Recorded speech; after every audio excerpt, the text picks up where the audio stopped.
আপনারা জানেন যে ডিএমপিডিবি ধারাবাহিকভাবে অবৈধ মোবাইল, কর ফাঁকি দিয়ে নিয়ে আসা মোবাইল এবং যে সকল মোবাইল চুরি করে নিয়ে আসা হয় সেই সকল মোবাইল সম্পর্কে ধারাবাহিকভাবে অভিযান পরিচালনা করে থাকে।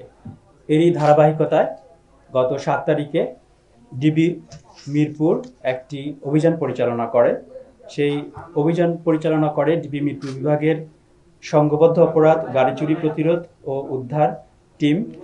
আমরা একটা গোপন সংবাদের ভিত্তিতে জানতে পারি যে উত্তরা 17 নম্বর সেক্টরের একটি বাসায় এবং খিলক্ষেত থানাধীন নিকুঞ্জ 1 এলাকার একটি বাসায় কিছু বিদেশি নাগরিক অবৈধভাবে নিয়ে আসা মোবাইল সংরক্ষণ করে স্থানীয় বাজারে বিক্রি করা ব্যবস্থা নিচ্ছে।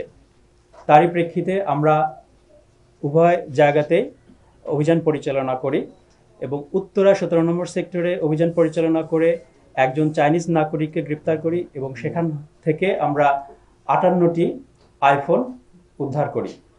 পরবর্তীতে আমরা খিলক্ষেত থানাধীন নিকুঞ্জ 1 এলাকার একটি বাসায় অভিযান পরিচালনা করি।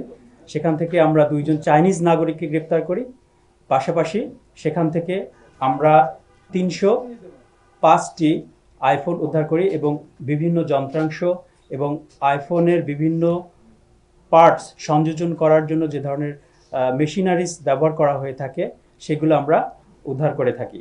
পাশাপাশি সেখান থেকে আমরা কয়েক বোতল মদ উদ্ধার করি এবং নগদ অর্থ উদ্ধার করেছি।